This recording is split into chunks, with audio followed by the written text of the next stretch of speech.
여러분 새해 인사드립니다. 반갑습니다. 오늘부터는 제가 여러분에게 사도행전을 강해를 시작할까 합니다. 그래서 사도행전 1장부터 읽어가면서 이렇게 하겠는데요. 우선 성경은 7부문으로 나눠져 있는데 그러니까 신약 성경을 7부문으로 나눈다면은 마태, 마가, 누가, 요한, 그리고 사도행전, 편지서, 계시록 이렇게 7부분으로 나눠지는데 이것을 성경에서는 7영 또는 7등불, 7촛대 이렇게 표현을 하고 있습니다. 그 가운데서 마태, 마가, 누가 복음을 줄여서 공관복음이라고 하는데요. 이 세 권은 예수님께서 육체로 행하신 일들을 한 방향에서 같은 방향에서 보고 기록한 그런 것입니다. 그 다음에 요한복음은 그 말씀이 예수라는 육체를 통해서 나타내시는 그런 말씀 행전입니다. 요한복음.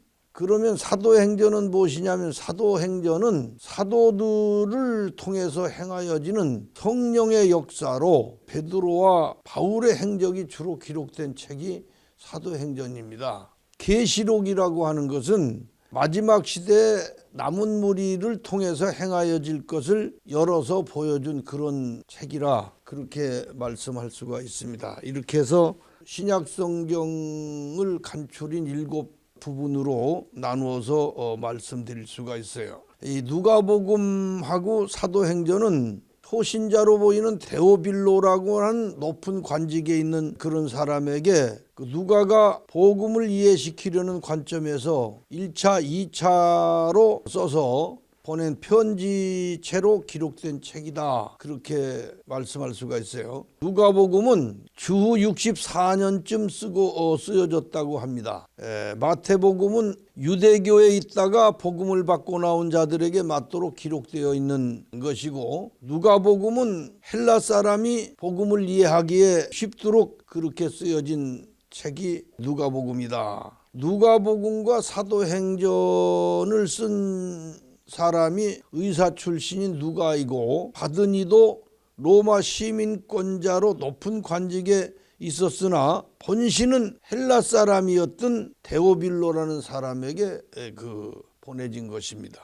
여기까지 말씀을 드리고 지금부터 사도행전 1장 1절부터 3절까지 읽은 후에 말씀을 드리겠습니다. 데오빌로여, 내가 먼저 쓴 글에는 무릇 예수의 행하시며 가르치시기를 시작하신부터 그의 택하신 사도들에게 성령으로 명하시고 승천하신 날까지의 일을 기록하였노라. 해 받으신 후에 또한 저희에게 확실한 많은 증거로 친히 사심을 나타내사 40일 동안 저희에게 보이시며 하나님 나라의 일을 말씀하시니라. 사도행전은 예수님이 십자가에 돌아가신 후 주후 70년까지를 기록한 책이라고 보여집니다.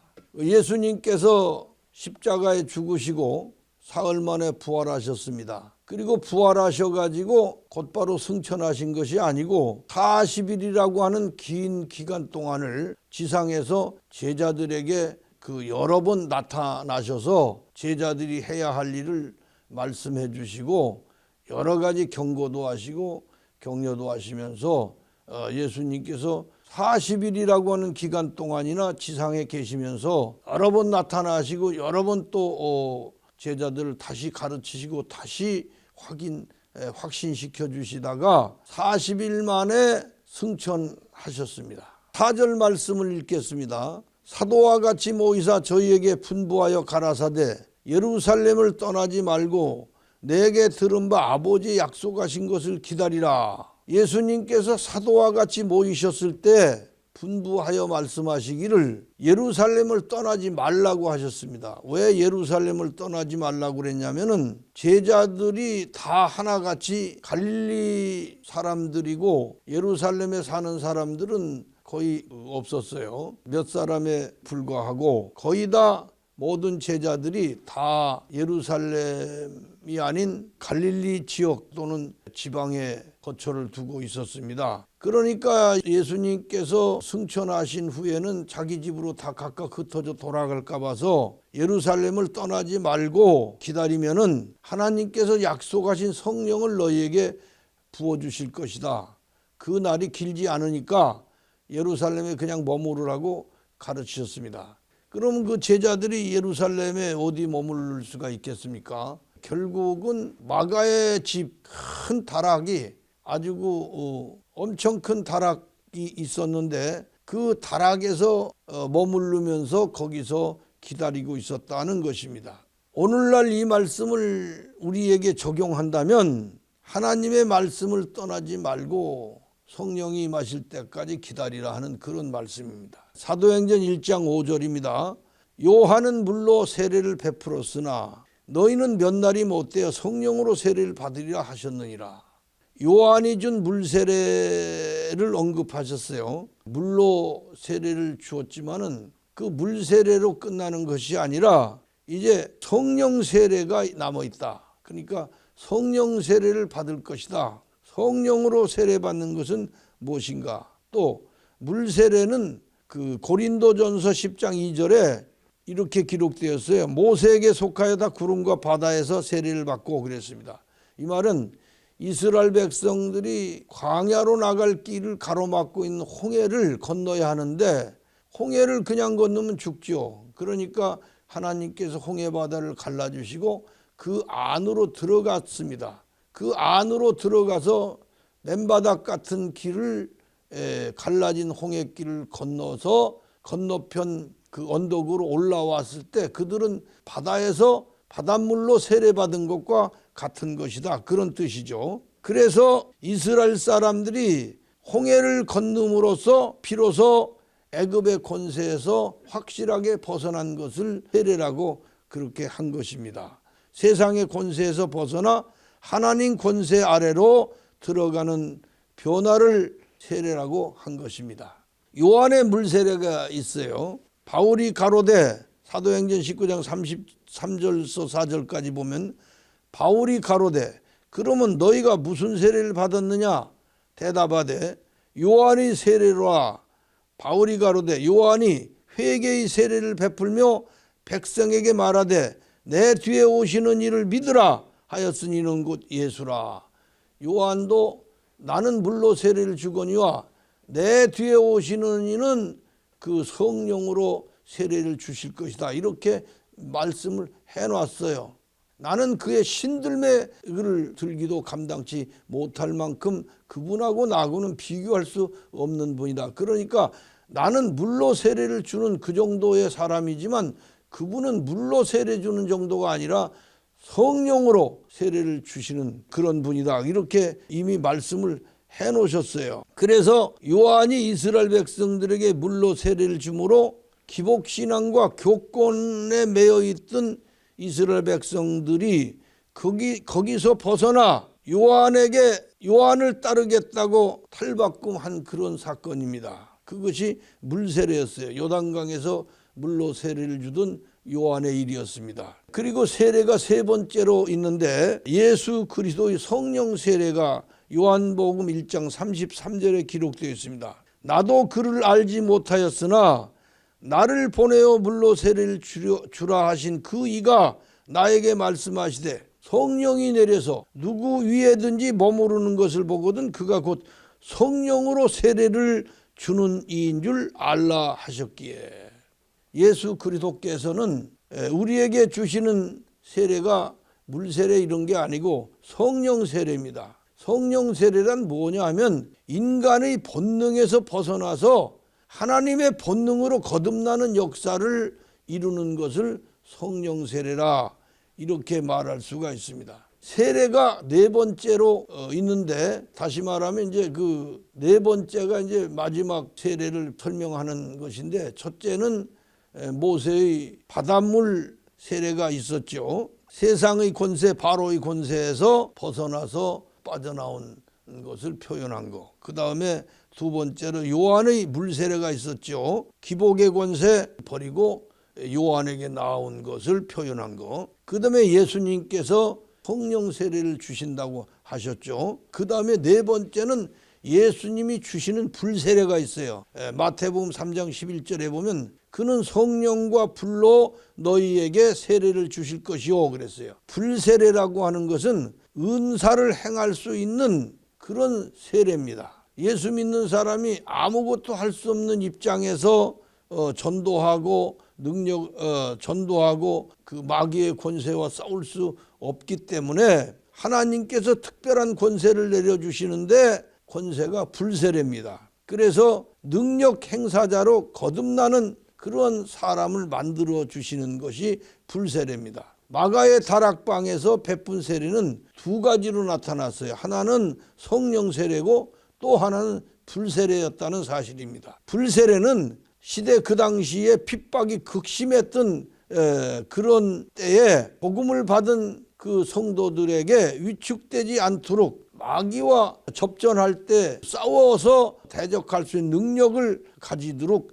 그렇게 내려주신 특별한 은사입니다. 성령 세례는 하늘나라를 향하여 가는 오늘날 나그네 길에 우리들이 꼭 받지 아니하면 안 되는 필수적인 것이 성령 세례입니다. 사도행전 1장 6절을 읽겠습니다. 저희가 모였을 때 예수께 묻자와 가로되 주께서 이스라엘 나라를 회복하심이 이때니까 하니 제자들의 관심과 소원은 그 육적인 측면에서 이스라엘 나라의 회복이었어요. 예수님은 새로 건설되는 영적 나라를 염두에 두고 계셨는데 제자들은 그게 아니었다 이거예요. 하나님께서 아브라함을 택하시고 그들을 가르치고 훈련하여 이 땅에 하늘나라 일부를 건설하려 하셨으나 이스라엘은 세상 나라만 모방하고 본받고 살았던 것입니다. 사도행전 1장 7절입니다. 가라사대 때와 기하는 아버지께서 자기의 권한에 두셨으니 너희의 알 바 아니요. 예수님이 이같이 대답하신 이유는 저들이 관심을 가진 세상 나라와 세상 나라의 왕권이 아닌 영적 왕권 곧 나그네 정신의 회복을 그 염두에 두고 하신 말씀이다. 그런 얘기입니다. 사도행전 1장 8절입니다. 오직 성령이 너에게 임하시면 너희가 권능을 받고 예루살렘과 온 유대와 사마리아와 땅끝까지 이르러 내 증인이 되리라 하시니라. 다윗이 사울에게 쫓겨다니는 신세였지만 하나님께서는 다윗 시대를 열 때는 땅끝까지 쳐서 이기고 조공을 받을 것이며 세계를 다스리게 하리라는 하나님의 약속이 다윗 시대에 이루어졌던 것입니다. 이와 같이 성령이 너희에게 임하시면 너희가 권능을 받고 예루살렘에서 시작해가지고 사마리아를 거쳐서 땅끝까지 복음으로 정복하여 조공을 받는 영적 나라가 세워질 것이다 하는 그런 것입니다. 이런 말씀을 그때 제자들이 그 말씀을 다 알아들을 수는 없었을 것이지만은 이것이 현실화되어 한국에 사는 우리들에게까지 이 복음이 전파되어서 각 교회마다 예수 이름으로 헌금을 걷는 것은 복음으로 정복되어 사람들에게 조공을 받는 영적 나라가 곧 교회라고 하는 사실을 알게 하는 것을 우리가 이해해야 합니다.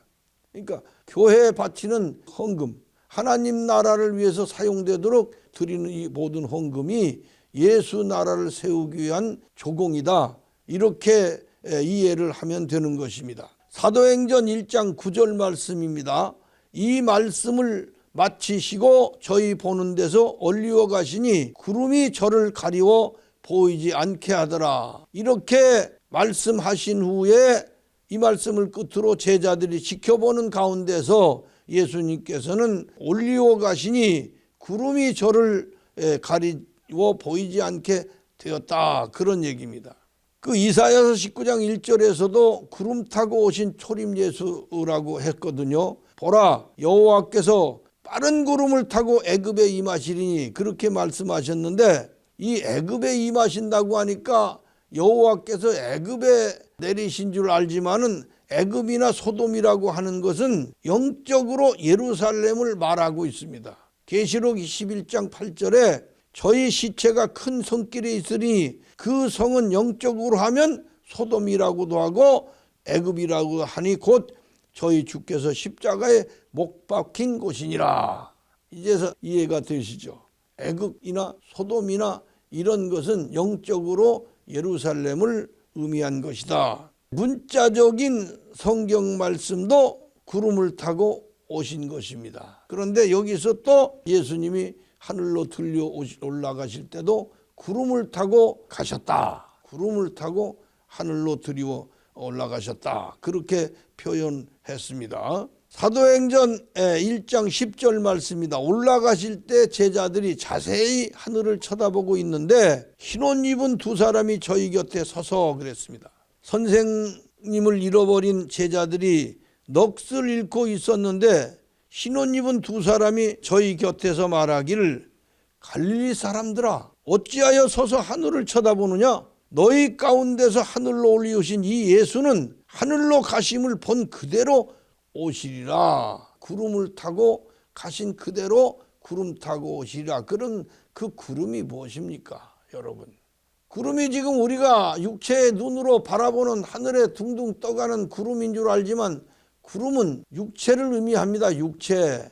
예수님이 다시 오신다 하는 것은 구름을 타시고 가신 것처럼 구름 타고 오신다고 하신 말씀은 예수님은 다시 오실 때 제자들의 육체를 입고 이 세상에 다시 오신다는 뜻이에요. 그렇다면 이 세상에 다시 오신 예수님은 바로 제자들이 예수님의 생애를 재현하는 것, 그것이 예수님이 다시 오심이 되는 것을 우리가 분명히 이 시대에 알고 깨달아야 한다. 여기까지 말씀을 드리고 두 번째 말씀, 다음 말씀은 다음으로 이어지겠습니다. 감사합니다.